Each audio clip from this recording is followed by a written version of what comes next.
headlines of this hour on VTV News. Landmark legislative reforms signal new era of national development. And later on, coffee industry adapts to EU deforestation regulations. In our world news, United Nations Security Council holds discussion on boosting multilateralism in global governance.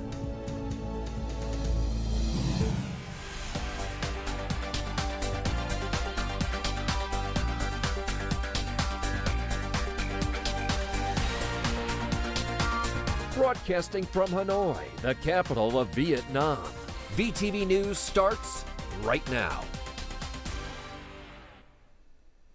Good afternoon. It is 3 p.m. local time in Hanoi, and you're watching VTV News. I'm Huyền Trân with the top stories.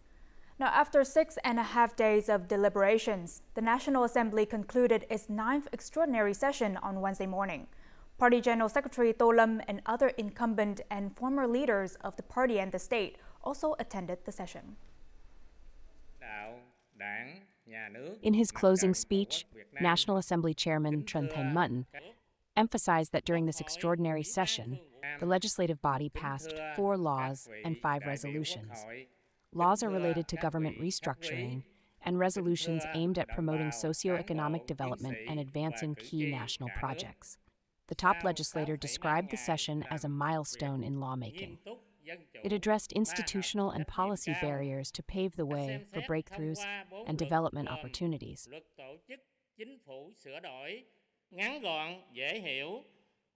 Law projects discussed and passed in this session reflect new, clear and precise ideas that align with the spirit of legal innovation, which is introduced by the 8th session of the 15th National Assembly. These policies are timely and inevitable, demonstrating the party and state's decisive approach in eliminating obstacles and bottlenecks that hinder the country's progress. At this pivotal moment in history, we must take bold, transformative decisions to drive national development. The top legislator emphasized the strict and transparent handling of personnel matters in full compliance with party regulations and state laws.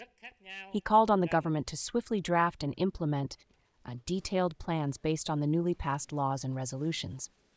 Agencies, units, and localities were urged to take proactive, creative, and decisive action to ensure effective policy implementation. On the final day of the session, legislators passed several critical resolutions. These decisions are expected to drive Vietnam's socio-economic transformation, strengthen institutional reforms, and advance major national projects efficiently. Prime Minister Phạm Minh Chính on Tuesday issued an official dispatch urging ministries, branches, and localities to promote the allocation and disbursement of public investment capital in 2025. The Prime Minister strongly criticized 26 ministries, central agencies, and 48 localities for failing to allocate their full share of the assigned public investment plan as of January 23rd. To meet the disbursement goal of over 95%, the Prime Minister directed relevant bodies to treat this as a top political task, assume full responsibility for the outcomes, and eliminate any obstacles in capital allocation. He emphasized that all public investment capital plans must be finished within the first quarter, otherwise the government will redistribute the capital to other projects. Ho Chi Minh City aims to mobilize over $24.2 billion in social investment resources this year for infrastructure development. The city targets investing at least 1% of GRDP in science and technology. These funds will primarily support the development of modern, integrated systems for transport, energy, and telecommunications, including the completion of national highways and road networks connecting different regions. Đồng Nai Province aims to complete the clearance of the Biên Hòa - Vũng Tàu Expressway by March. The People's Committee of Biên Hòa City, Đồng Nai Province, said on Tuesday that it had established 6 working groups to directly engage with affected residents. The Biên Hòa - Vũng Tàu Expressway section through Biên Hòa City spans over 6 kilometers long and affects over 1,500 households. Currently, only 75% of the land area for the project has been cleared.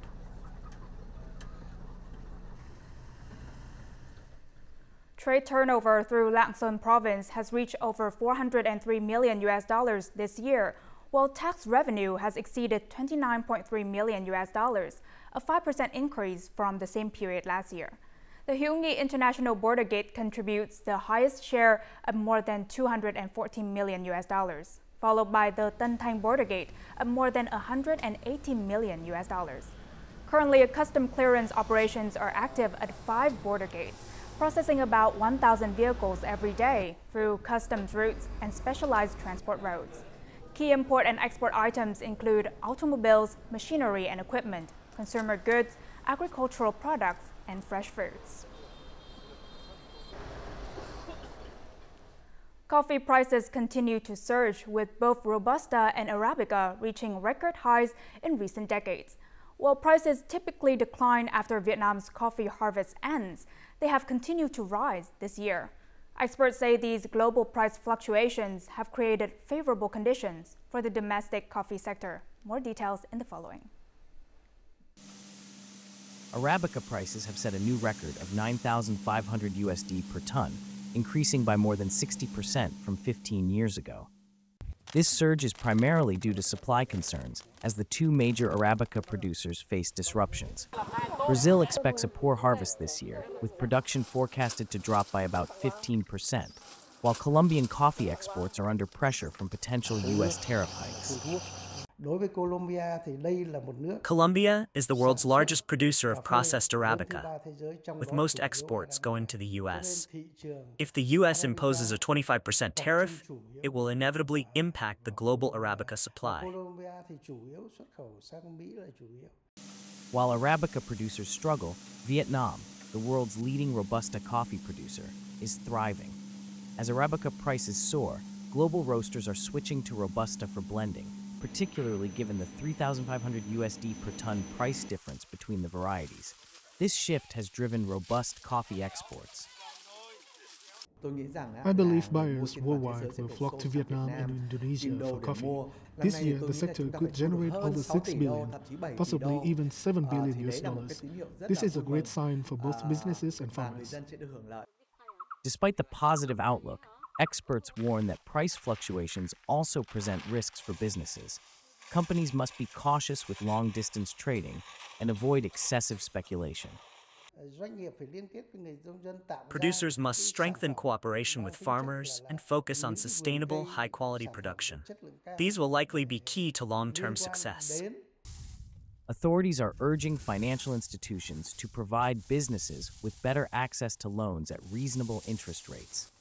This would enable companies to take advantage of high coffee prices while minimizing financial risks. More. Now, despite favorable export conditions, coffee businesses must prepare for the European Union's anti-deforestation regulations, EUDR, taking effect by year's end. These regulations aim to curb worldwide deforestation from forestry and agricultural activities. With the EU market accounting for over half of Vietnam's coffee export revenue, these new requirements present both a challenge and an opportunity for the industry to embrace more transparent, responsible, and sustainable production practices. Each year, this company exports over 60,000 tons of coffee to nearly 100 countries worldwide, with the European market accounting for 65% of its total exports.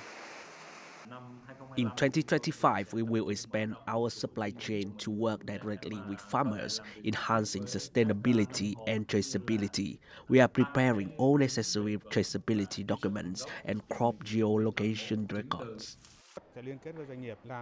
Under EUDR regulations, coffee products exported to the EU must be deforestation-free and include detailed geographical location data for all cultivation areas. Traceability poses the main challenge for businesses because of the fragmented distribution of specialized farming areas. It's challenging to conduct surveys household by household. There are few farms that are over 4 hectares, while the majority are under 4 hectares, highlighting the fragmented nature of Vietnam's coffee growing areas. At a small scale, businesses must allocate significant manpower to verify each household and farm, raising both costs and labor demands. To effectively implement the EUDR, collaboration and a focus on sustainable production are essential. When farmers join cooperatives, the verification of documents and geographical locations becomes easier. Cooperatives operate with clear regulations, legal status, and internal rules, ensuring greater transparency. Additionally, farmers receive support in training, funding, and resources.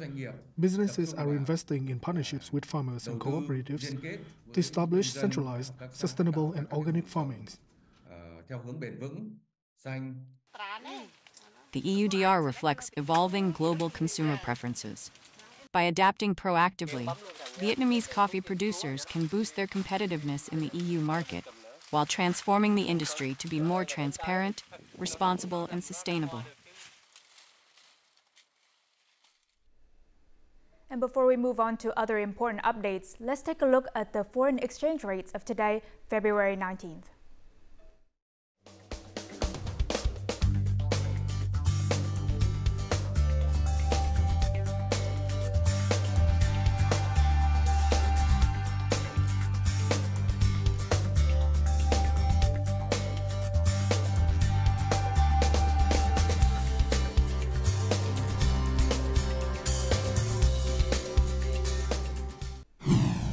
Coming up next on VTV News.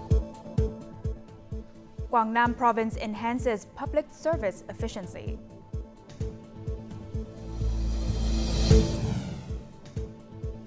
And Vietnam aims to transform craft villages into cultural industry highlights.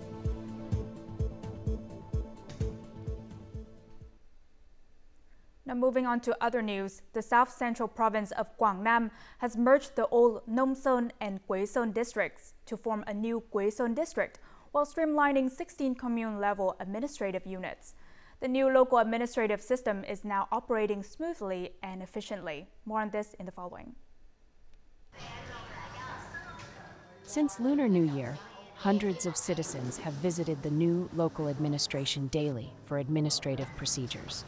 The office processes all submitted documents promptly and efficiently, following standard procedures and timelines. Residents have praised the new system's responsiveness and effectiveness. I haven't encountered any issues with the procedures. The administrative procedures are simple and smooth. The streamlining process is complete. The new district's administrative system has quickly stabilized, ensuring seamless processing of public services. This efficiency is evident across 8 newly established commune-level units in 7 districts and cities.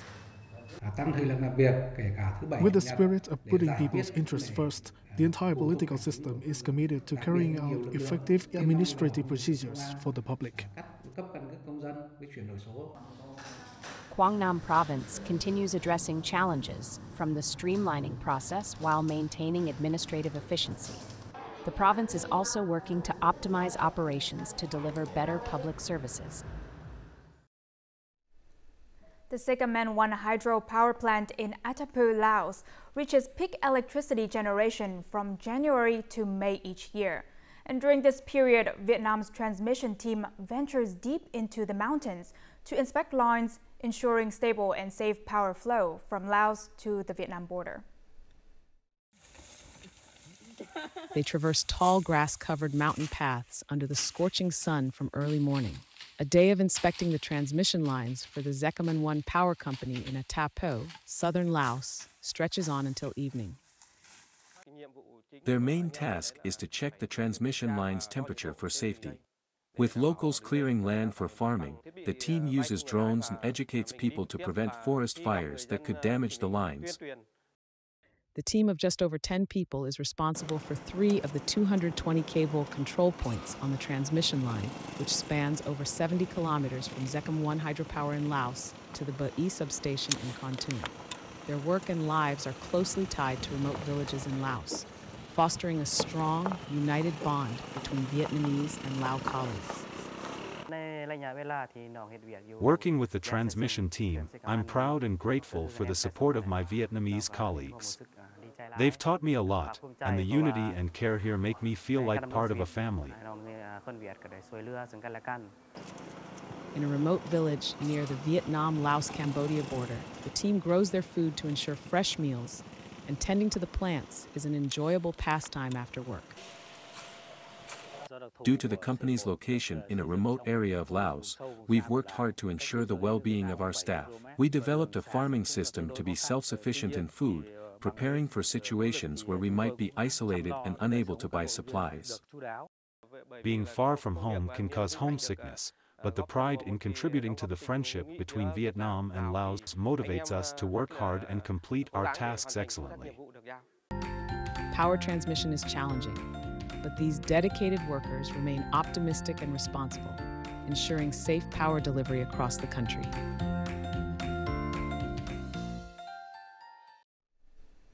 The 2025 Xuân Hồng or Red Spring Festival successfully gathered over 9,000 units of blood nationwide, with approximately 11,500 people registering to donate. The collected blood helps meet urgent needs for emergency cases, medical treatments, research, and replenishing critically low reserves after the long Tet holiday. And according to the National Institute of Hematology and Blood Transfusion, Vietnam requires around 5,500 blood donations daily, but currently only meets about 80% of this demand. The National Blood Center continues to support provinces in the north-central region, such as Thanh Hóa and Nghệ An, as well as some areas of the Mekong Delta. The 24th Vietnam International Windsurfing Tournament, or Fun Cup, has just been held in Binh Thuận Province. This year's tournament attracted around 20 athletes from 14 countries and territories, such as Japan, Singapore, South Korea, Thailand, Vietnam, Australia, Russia, France, Germany, Poland, and the US. Notably, some participants were over 70 years old. Athletes competed in speed racing through a 3,600-meter slalom course downwind, with categories for both professional and amateur men and women. The tournament aims to promote international Class C ports in Vietnam and attract international visitors to Binh Thuận Province. Bát Tràng ceramics and Vạn Phúc silk weaving have become Vietnam's first traditional craft villages to officially join the UNESCO Creative Cities Network for Crafts and Folk Arts. And this milestone opens up opportunities for collaboration with leading global craft centers. However, it also poses challenges for Hanoi in transforming these villages into key pillars of the capital's cultural industry. The experiential zone at Vạn Phúc Silk Village in Hà Đông captured visitors' attention during celebrations of its Creative Cities Network inclusion. However, artisans expressed concern that such immersive experiences aren't readily available in the village itself, highlighting a key obstacle for craft village tourism development. Tourism in Vạn Phúc cannot support long visits. Most visitors typically complete their tours in half a day. This is due to inadequate infrastructure and few engaging tourist destinations within the village. To achieve international standards, challenges in craft village industrial planning, raw material sourcing, and workforce training must be addressed. There is plenty of work, but young workers are hard to find. Most artisans in the village are over 35 or 40 years old. We will review the overall craft village planning, focusing on improving infrastructure, linking development with tourism, and integrating craft tours with experiential education to enhance these villages' value. With recognition from the World Crafts Council, Hanoi now has a greater opportunity to promote craft village tourism, turning traditional craft spaces into attractions for both domestic and international visitors. However, this also demands comprehensive infrastructure development and well-structured policies to foster professional, sustainable growth in craft village tourism. Pho is considered one of the most widely promoted Vietnamese dishes worldwide, and with the blossoming of Vietnam-China relations and increasing numbers of Chinese tourists visiting Vietnam, Vietnamese restaurants are booming in cities across China. Nguyen of Su Su restaurant in Beijing carefully prepares pho using sugarcane instead of MSG to create a sweet, smooth flavor that suits Chinese taste while maintaining the essence of Vietnamese pho. Despite similar dishes in China, pho's unique qualities attract both Chinese and international customers. To make the broth, I roast onions, ginger, and beef bones before cooking them for 10 to 12 hours. I then let the broth sit overnight to become richer and more flavorful the next day. Su Su, named the top Vietnamese restaurant in Beijing, has opened 10 locations in 14 years. With chef Lê Ngọc Quyen's investment, the chain aims to open one new restaurant annually. Pho's light, authentic flavor is gaining popularity in major cities across China. When customers enjoy our food, it feels like they're visiting Vietnam. Sharing on TikTok has helped spread the word, and now people in China actively find our restaurant through social media. The goal is to bring pho and Vietnamese cuisine worldwide, whether by Vietnamese or Chinese owners. Some businesses have also created instant pho boxes using advanced freezing technology for a restaurant-quality experience.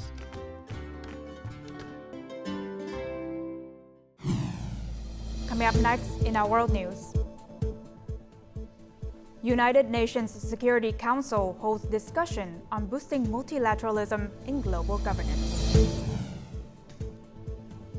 And Russia and the US agree to restore diplomatic relations.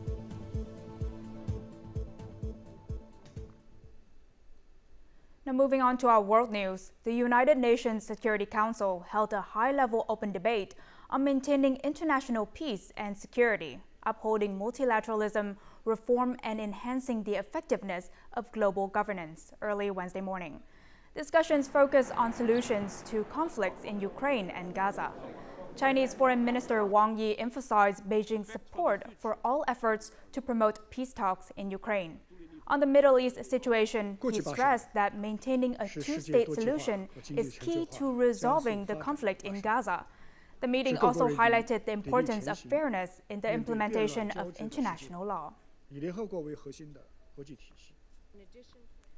U.S. President Donald Trump announced on Tuesday that he is open to holding a summit with Russian counterpart Vladimir Putin before the end of this month in an effort to find a solution to the Russia-Ukraine conflict. The two leaders had a nearly 90-minute phone call last week, during which Putin invited Trump to visit Moscow. Both sides agreed that the summit would likely take place in a third country. Russia and the United States have agreed to restore their diplomatic missions fully, including the immediate appointment of ambassadors to Washington and Moscow. This agreement emerged from high-level talks between the two countries during a 4.5-hour meeting in Riyadh, Saudi Arabia. Russian Foreign Minister Sergei Lavrov described the talks as constructive. He noted that both parties not only shared their positions, but also listened attentively to understand each other's perspectives. We share a strong interest in resuming consultations on geopolitical issues, including various global conflicts, where both the U.S. and Russia have stakes. Additionally, we are committed to removing barriers to mutually beneficial economic cooperation. Ordinary opportunities that exist should this conflict come to a acceptable end, the credible opportunities that exist to partner with the Russians geopolitically on issues of common interest, and frankly economically on issues that hopefully will be good for the world and will also improve our relations in the long term between these two important countries. Regarding the Ukraine conflict, both sides agreed to initiate negotiations aimed at ending hostilities. The U.S. Secretary of State stressed that upcoming peace talks on Ukraine would require the participation of all relevant stakeholders, including the European Union. The point here is the goal is, and we agreed on what the goal is to bring an end to And on Tuesday, the Brazilian government announced its decision to join OPEC+, an alliance between the Organization of the Petroleum Exporting Countries OPEC and its partners. This move aims to strengthen Brazil's position in the global oil market and enhance energy sector cooperation. Alexandra Silveira, Brazil's Minister of Mines and Energy, affirmed that the decision supports the country's environmental protection goals. And as usual, let's move on to the weather forecast.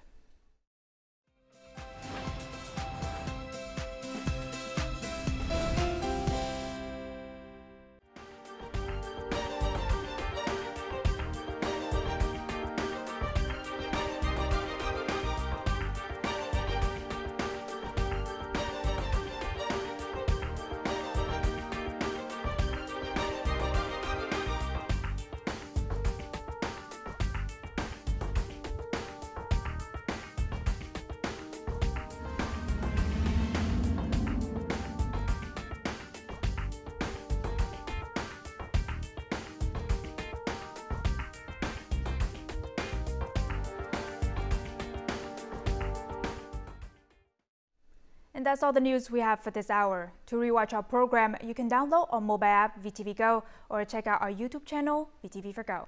Thank you for watching and see you next time.